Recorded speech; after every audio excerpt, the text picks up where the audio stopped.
Today we are going to talk about the power series method to solve ordinary differential equations, preferably of the second order or order less than or equal to 2. Okay, so we will first introduce ourselves to the way we usually solve any differential equation with the help of power series. Okay, and we will solve an example. This will be a first order differential equation whose solution is already known to us. Okay, and we will verify whether we get the same power series, whether we get the same solution if we solve it with the help of the power series method. For this, we are required to know the Taylor's expansion of that particular function about the chosen point. Okay, so for this example, it is going to be the Maclaurin series. Okay, and while solving the differential equation with the help of the power series method, we will make 3 manipulations of the power series. Okay, so we will perform term by term differentiation of the power series. We will perform term by term addition. Okay, and we will also equate the coefficients of two power series which are equal. Okay, so these are the 3 important points, but that the approach that we will follow in the explanation is going to be a heuristic approach. So we will then establish 2 theorems. Okay, the interval of convergence theorem and the power series manipulation theorem, and these theorems will actually justify the truth of the operations that we perform here. Okay, that is the differentiation, and in the theorem we will add the operations of integration,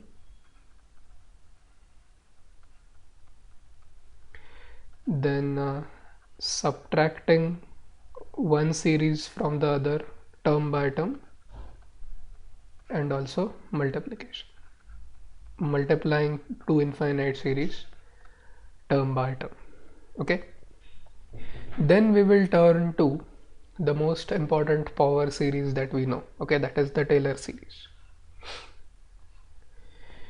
We will introduce the term analyticity from calculus of complex variables, and we will apply it in the context of functions of real variables as well. Okay, and then we will talk about singular points or singularities, and we are going to see an example which is a very counterintuitive example, wherein we will have a convergent power series, okay, of a function which will be its Taylor series, but it will not converge to the original function.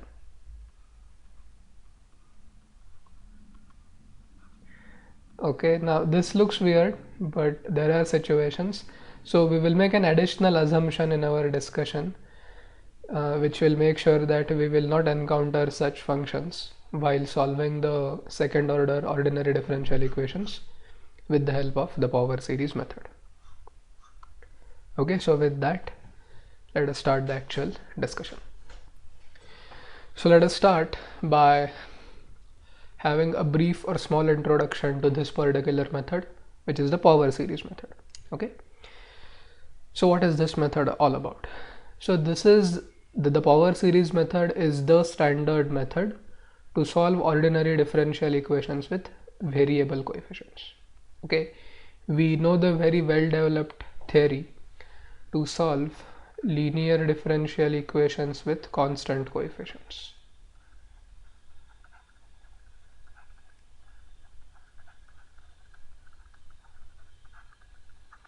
Okay, we divide the solution of such a differential equation into 2 parts. The first one is the solution to the associated homogeneous differential equation, and the second part corresponds to the function of x which exists on the right hand side of the differential equation. Okay, and to find the solution to the homogeneous equation, we get the auxiliary equation, right? And we get its roots, and depending on the nature of the roots, we decide what terms will be there, or what functions will be there in YH, and the arbitrary constants in the general solution will appear, or they do appear only in the YH part. Okay. Now to determine the particular integral, we have a lot of methods. Okay. We have the variation of parameters method, we have the general method, and we have shortcuts and other things. Okay. But the moment we switch to LDE with variable coefficients, then things start becoming difficult.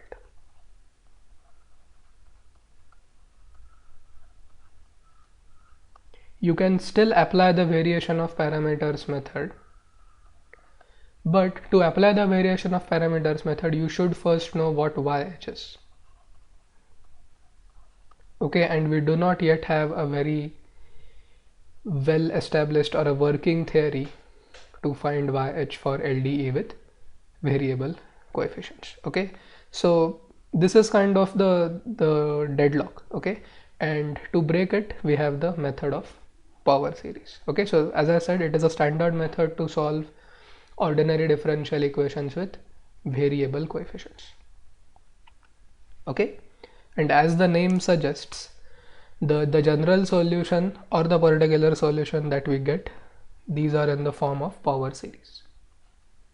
Okay, so the standard representation of a power series is summation as n runs from 0 to infinity an multiplied by x minus x naught to the power n. Okay, this is the infinite series.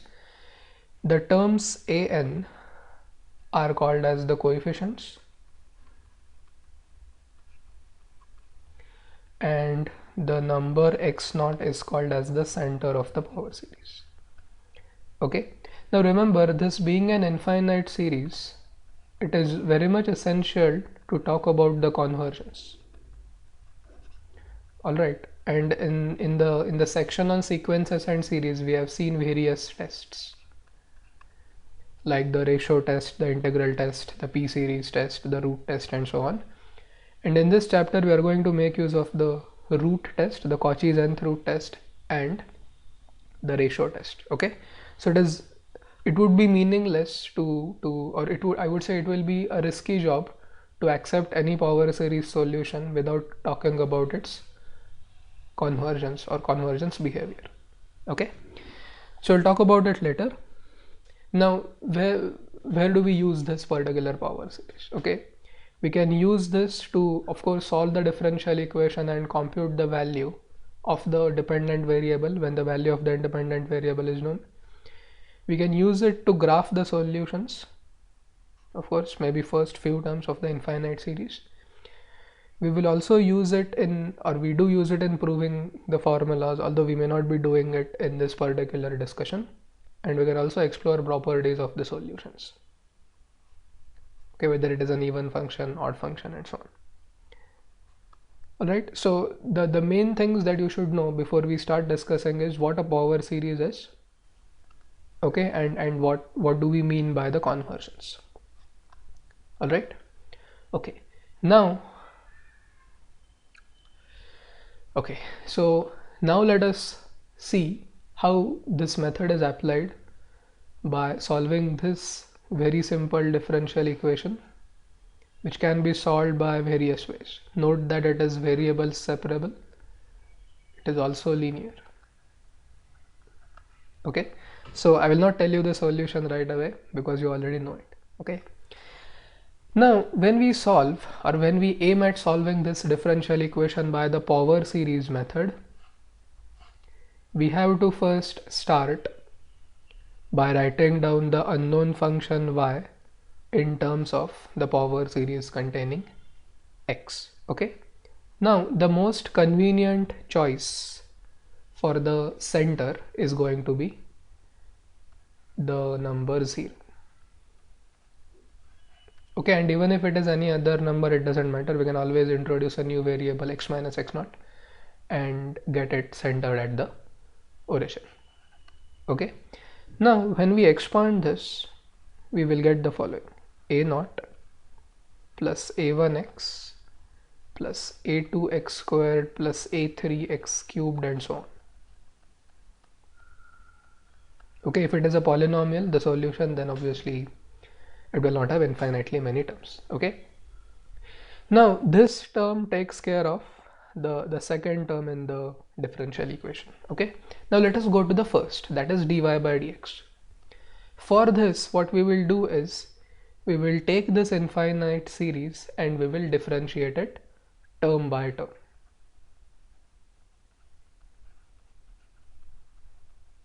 Okay, we still don't know at this stage whether the behavior of the term by term differentiated series is same as that of the original series, but let's do it. Okay, so if we differentiate, we'll get another infinite series because the derivative of a naught is going to be 0. Okay, derivative of x is going to be 1, derivative of x squared is going to be 2, so every coefficient will get multiplied by its subscript. Okay, and every term will have the power of x decreased by 1 excluding the first term. Okay, so you can also write the newly obtained series in terms of the summation notation. So what will you get?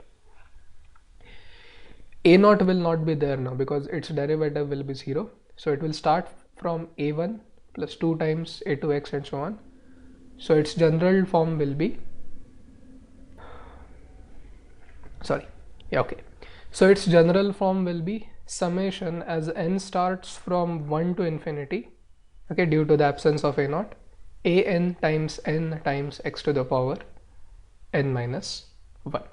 Okay, now what we always do in this particular method is we look for the power of the variable, okay, in the general term,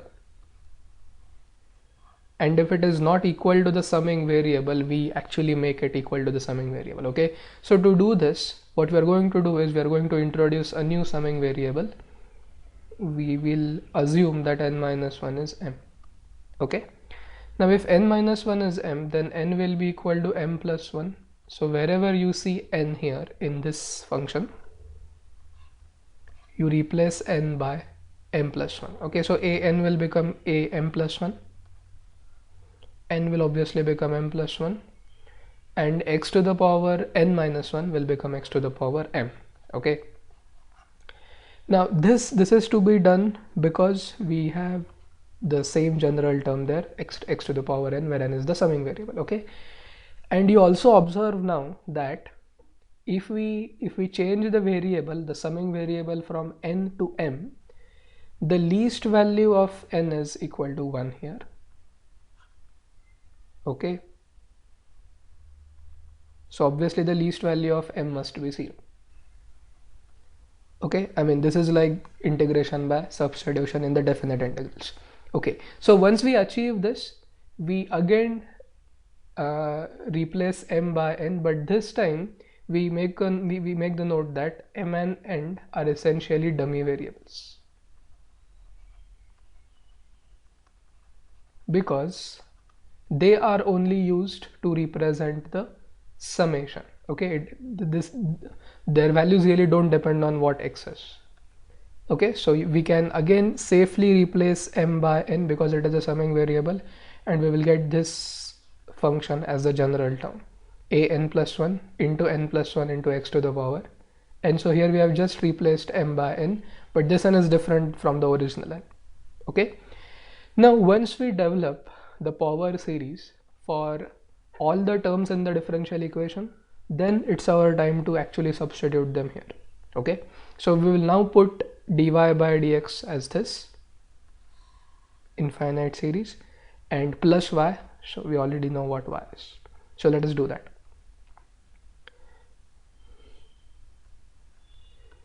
Therefore dy by dx plus y will now be equal to summation as n goes from 0 to infinity, a n plus 1 into n plus 1 into x to the power n. What is this? This is the power series representation of dy by dx. Okay, plus y. What is y now? Well, y is the assumed solution. Summation n runs from 0 to infinity a n x to the power n. Okay, and you have to be extremely careful while doing these manipulations, in particular when derivatives are involved or when you're multiplying any term by an x term. Okay, fine. So once we get it, we can now combine the two series because the summing variable is running from 0 to infinity and we have the same power of x, and by combining the coefficients here we will get a n plus 1 into n plus 1 plus a n times x to the power n. Okay, now the right hand side of the differential equation is 0. Yes, it is. Okay, now if it is equal to 0, then we may assume that all the coefficients, okay, of this particular power series are equal to 0, which means for all values of n, okay, running from 0, 1, 2 and so on, a subscript n plus 1 multiplied by n plus 1 plus a n equal to 0. Yes. Okay, now this gives us something which we call a recurrence relation.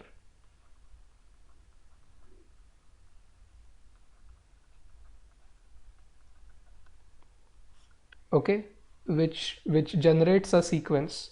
Okay, but it may not have an explicit formula for the next term. Okay, we always express the next term as a function of the first few terms, okay, or the preceding terms. So in this case it is a n plus 1 equal to negative a n upon n plus 1. Okay, now what we will do is we will try to find out first few values of a n and see whether we can locate the pattern or identify the pattern. So we start by substituting n equal to 0. Okay, so if I let n to be 0, then a1 will be minus a0 upon 1. Yes. We now let n to be 1, the next value of n. So a2 will be minus a1 upon 2. But what is a1? A1 is actually negative a0. Okay, so it is negative 1 upon 2 into negative a0, so that will be a0 upon 2. Let's try to get the third one now, that is a3. For this we are required to substitute n equal to 2. Okay, n equal to 2 means a3 will be equal to minus a2 upon 3. Yes, now keep the minus sign and the term 1 upon 3 as it is and look for a2. a2 is a0 upon 2. Okay, so the negative sign will stay there and we will get a3 as minus a0 upon 6. Substitute n equal to 3 in the recurrence relation to get a4 as negative a3 upon 4. Okay, but a3 is minus a0 upon 6, so put it there. You will get a4 as a0 upon 24. Okay, so now you might have identified the pattern. an is given by a0 upon n factorial into minus 1 to the power n.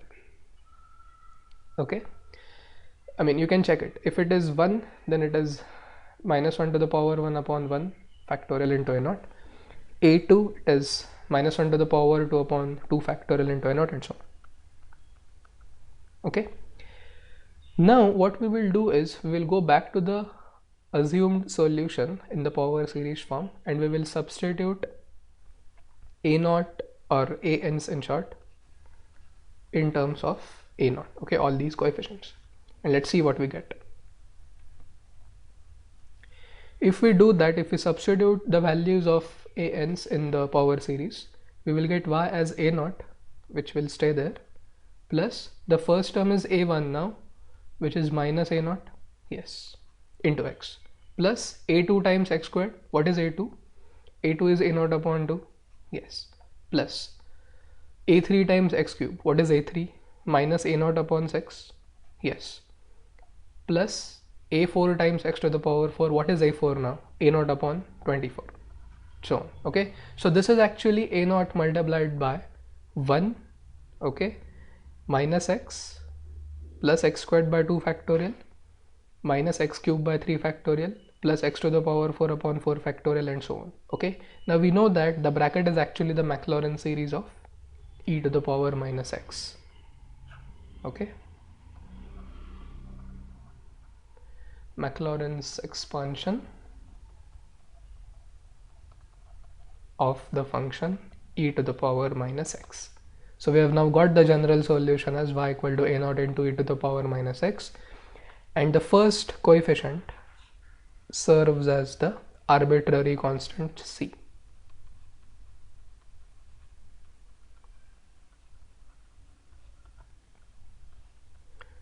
Meaning, had we solved this differential equation with the help of the variable separable method, we would have got the solution as c multiplied by e to the power minus x. Let's quickly do that. Okay, dy by y equal to minus 1 dx. Let's integrate. Log y equal to minus x plus c1, y equal to e to the power minus x into e to the power c1. Let e to the power c1 be c. So this is the general solution, and which actually matches with the one that we have got by the power series method. Okay, so this is the usual approach that we follow. But we would like to take care of a few things here. Okay, and these are the things that we did assuming them to be true. Okay, the first one was we performed term by term differentiation of an infinite series. Okay, where exactly did we perform this?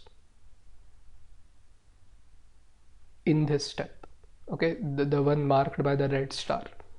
We had y in terms of the infinite series. We differentiated each and every term.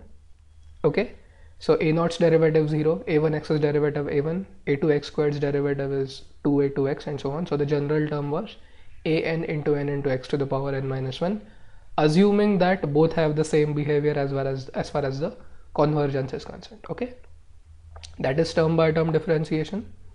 Then we performed the term by term addition. Okay, now what does this mean?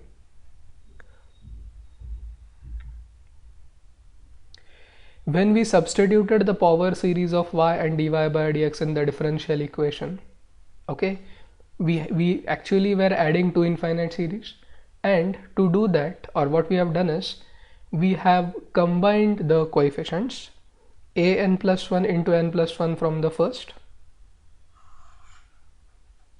and a n from the second, and we have kind of added them together in this particular step. Okay, we believe that by adding them we again get a new infinite series which shares the same behavior, same convergence behavior with the individual two series. Okay, and the last thing that we did was we equated the coefficients of like powers of x on both sides, and we did it when we equated dy by dx plus y to 0. Okay, now this 0 can be represented as a power series as summation n goes from 0 to infinity 0 times x to the power n.